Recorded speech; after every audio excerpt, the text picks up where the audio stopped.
Look, the first video is about the latest Chinese investments in Peru, which apparently came out 2 days ago on Chinese television, and they are going to announce many more things to invest in Peru. Oh, it's recent. And not just the Chancay port, which is easy to say, just the Chancay port, because what they've spent there, my goodness. Well, let's get down to business, okay? So please, happy holidays to you too. Although they've already passed, but I Was thinking, party. Well, when is the Chinese New Year? It was around February. right? Yeah, around there. I never remember, man, 20-something. But anyway, just in case, for what it's worth. Okay, come on, let's go. Since the establishment of diplomatic ties in 1971, bilateral relations between China and Peru have been characterized by stability and shared prosperity. Hello, how are you? Welcome, how are you? Unfortunately, in recent years Peru has grown significantly in economic matters. The economy Starts by saying unfortunately, why? Why? I don't. No, maybe he's Bolivian and he's angry. No. But it's absurd that they start by saying, unfortunately, Peru is Turkish. Why? He made a mistake. Wow. Maybe he's a Chilean. Well, What did you say, Valverde, right? What did you say about Julio Ballard and you said another name? And when I saw the video, oh yeah, someone told me. I mean, what do I know? That name sounded familiar to me. There. going to screw you over now, it's... Okay. I want them to tell me things that I care about, that I have to learn. Like they said I wasn't Peruvian. Yeah, it's just that you look like an impressive Swede. Russian. Where? Yeah, right? We already have Puerto Nuevo in Shank. Yeah. Stability and shared prosperity. Hello, how are you? Welcome, how are you? Unfortunately, in recent years, although it was strange there. You have grown notably in economic matters. The Peruvian economy has been taking off and the Peruvian GDP has almost reached $3 billion. An incredible figure that could not have been possible in the 90s, since this figure seemed very far away. Exports in Peru have been increasing, and one of the most important partners that the Andean country has, which is China, made a report where it highlighted the participation between Peru and China and that they will continue investing in Peru to be able to continue generating more jobs and continue growing the Peruvian economy. By the way, this year will be very fruitful for Peru. But let's listen to what Chinese television said and then we'll go into the analysis. This is very funny because I don't know if you know, I think you do, that my law has been saying all the time that he was not going to make deals with communists, and he calls the Chinese government communist. Okay. Communism in China is a very, very strange form of communism. Yes, because in terms of population control, it is communist because you can't complain about the government if you have people like that, right? But in economic terms, it is quite capitalist, and I would say in some cases libertarian because of the freedom that companies have there, especially copyright issues, right? No other country in the world has that. But of course, over the months, my law has changed its discourse and now it will do business with China. But well, How has the discourse changed? Of course, seeing that the Argentine peso can recover, it is putting some strength into it, right? Basically, my law is at the point where it wants investment from anywhere and Argentina needs it just as much as Peru does.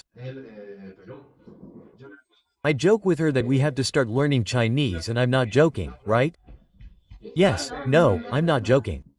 Chinese in the sense of chattering, or rather, defending ourselves. Okay. Why? Because we are seeing that many Chinese citizens are arriving. Yes. But anyway, apart from the fact that the Peruvian tradition has always had a lot of Asians, so it is not something strange. In Peru. Sure, if we have Japanese or Chinese fusion. Let's go. Since the establishment of diplomatic ties in 1971, relations between China and Peru have been characterized by stability and shared prosperity. A few months ago, Peru designated February 1st as the Day of Peruvian-Chinese Brotherhood. In November, China and Peru signed a new holiday. A new holiday. A protocol to update their free trade agreement. In the first 8 months of last year, bilateral trade totaled more than $25.7 billion. That's great. Bilateral trade totaled more than $25.7 billion US dollars. That in 1 year. How outrageous. That's what it assumes. And it hasn't really started yet, exactly. The real activity of the Chancay port, a year-on-year increase of 11.2%, and Peru's exports to China grew by more than 11% to exceed $16.7 billion. China is also Peru's largest trading partner, assuming a redemption. That is, almost $26 billion comes from Peru and Peru exports, earning $17 billion. Damn, between one thing and another, almost 40,000, huh? How strong. 5% of its foreign trade in 2023. And there are people in Peru who are reluctant to do business with China. I don't understand, man. Yeah, people vote for a political party just because they hate it. Yeah, but I don't know. And with whom do you want to do business? The United States doesn't invest that much here in Peru. No, not really. Why? What foreign country, the hell, can? Well, at the level of China, no one, no, but I don't know, it's just that they say, no, not the Chinese, not the Chinese, quote, why? Yeah, I mean, and the people who complain eat at the chiefas every day. It's like, what would change? The only thing that was ugly was this. Thing with the cuttlefish, the thing with the squid thing. It's true that they have to be tough. It was really ugly because they were going to allow that. Some don't say yes, but some fishermen say, well, some villagers still allow it, right? Well, let's see, it's legal in theory for them to do it. Let's see, what he's explaining is that, last month, I think it lasted a couple of weeks, I don't know if it's still going on, but the news said it lasted a couple of weeks, is that many Chinese fishing boats came to catch Peruvian squid. Yes. Yes. But what does it mean? That there was no control? Well, the thing is, I'm not defending the Chinese, okay? I'm talking. The squid grew very quickly, that's what you read in the news, and they were commenting on that there is no type of ban. The only thing is that the Chinese ships stayed on the edge of international waters in front of Peruvian waters. And there were some confrontations where some ships went too far or the Peruvians left. There, I really don't understand if there was no public formal complaint to China. There was one because it was private. I don't know, but it's really not to defend the Chinese. What they did is legal. What's ugly? Man, it's striking. It was, okay, but I don't know what's more, right? The big ones always eat more than the small ones. Man. The point is that it was almost wasted because apparently there were no large Peruvian fishing vessels that catch squid. And why don't Peruvians take advantage of it? Due to lack of investment. Facto says, with this, Lima could become a world power, as Mayor Porky said. I imagine electric scooters and flying machines. Quote, one thing must be said, not all of China is modern, but it is true that the big Chinese cities are very modern. There and in fact, I think the average Peruvian would be very easy to adapt to China. Let's see, listen, I'm going to explain a little bit about how the Chinese government works because I know it, okay, because I love it. They have an application for everything. Everything is involved in the company Bilibili. They have created software such as, for example, the Chinese WhatsApp, the Chinese YouTube, which has its own versions, everything. Japino, online payments, eco-card payments. Everything is linked by the NFC system. What happens? It has a strict control system. Here in Peru, I don't think people like the control system. What does that mean? That street cameras control where you go with artificial intelligence. In fact, I showed you a video the other day and it was amazing that in one of the new artificial intelligence cameras installed in a business, it sees each task, when they waste time, a lot. Of diners, how much they consume, how much time they spend in the premises, right? How fabulous. Incredible. The point, what is the negative thing about Chinese control? That if Peruvians try to apply it in life, it could be applied, which is a kind of, what do we call it? Of citizen conduct, I think it was. The point is that if you commit a crime, if you owe something to the bank, if you are renting and you are late with the payments, it is like they take away points, right? They give you negative points. With those negative points, you are flagged on the street, that is, on security cameras so that they know who you are. If you are a defaulter and you go into a business that sells cars, the owner of the car shop, before asking for your name, sees through the camera that artificial intelligence tells him that you are going to have trouble paying for the car. And then there is the part about crimes, which, as I mentioned before, has 20 negative points. If you are going to travel to another Chinese city, they have more control over you, it's outrageous. The police carry a device that can see who you are before asking you questions, before giving you the order. And it's outrageous. I mean, that's something that if you are someone formal, it's wonderful, but if you are informal, you say, don't put that on me. Imagine that here. Imagine that. Peru is very informal, I mean, wow. And besides, Peruvians don't like to be controlled, obviously. But everything else is wonderful, man. Hello, Marcelo, how are you? Migrant. He says that a migrant says that I live in China, that level. That's why I say, not all cities are modern, as they say, but the big ones are, yes. And this system, of course, what happens? What's the worst thing about China? Obviously, it's a communist country, and if you speak badly about the government, they'll get you hard. Okay. Wait. Infacto says, but to me, all the Chinese look the same. It must be a very good idea to tell them apart. Yes. I am the same. Oh, my God, quote. The main market for Peruvian mining and fishing exports in 2019, both countries signed a cooperation agreement within the framework of the Belt and Road Initiative. A project. If it is communist migrant, what happens is that it is a very, very, very particular communism, but that is communist, man. In fact, what is the name of the government? Chinese Communist Party, that is, migrant. I mean, please.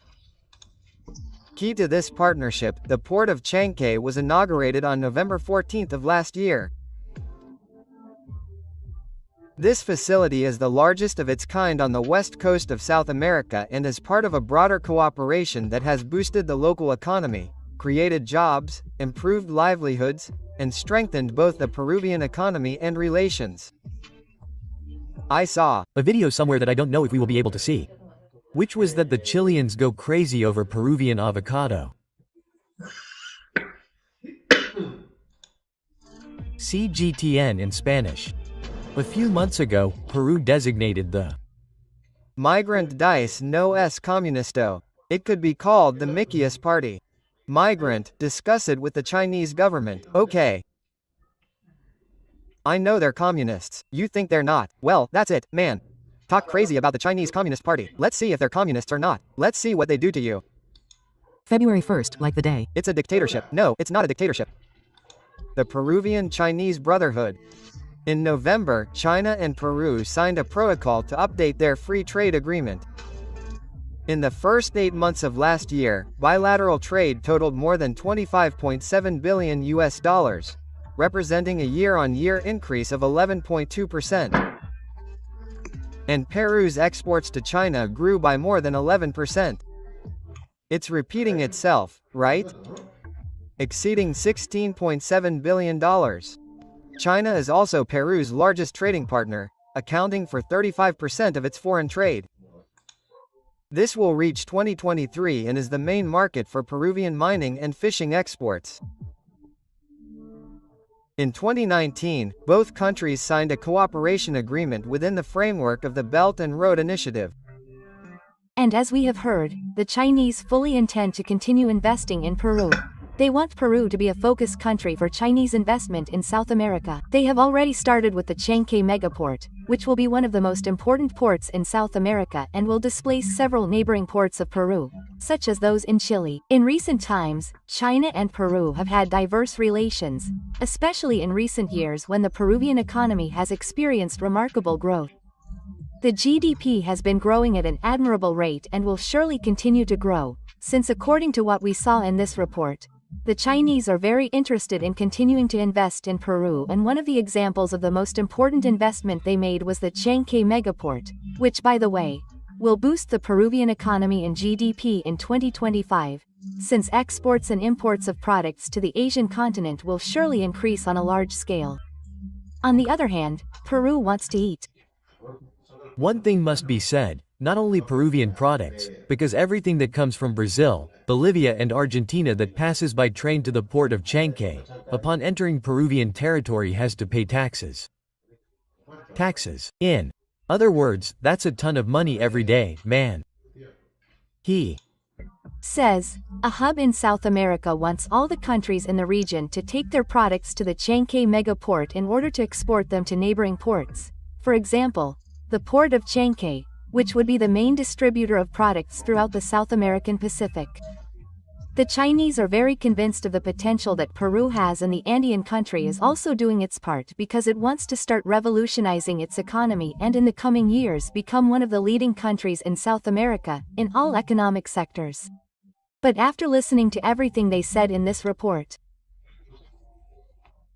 there is something else that is not mentioned here, which is that the Changke mega port, the issue of Brazil, opens up another route of trade with Africa and avoids the Suez Canal.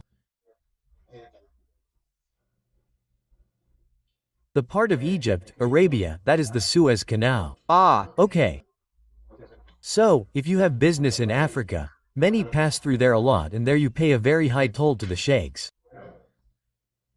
So, of course, if you come through Brazil, even if you think the journey is longer, they save all the costs of the Sud Chino channel. About Peru, I would like to know what you think. China has already invaded us with TikTok and Temu. Temu. Does anyone buy from Temu? Vilma has bought from Temu. A friend of mine who knows her. Yes, it works for her. She says it works. What bothers me about Temu is the advertising. Oh, take this for free. Tablet for 10 souls. It's like those ads made with the weird one. Oh, this doesn't work for me. You're a scammer. Oh, it doesn't work. It's wet. I don't know, when they offer me something for free, man, it's like doubt, because nothing is free, you know? Obviously, nothing is free, but hey, this is over, right? If it's over. Well, that's it, I think so. Look, whatever it is. Look, globalization is what it is. All countries need each other, some more, some less, right? And when it comes to choosing a business partner, China pays.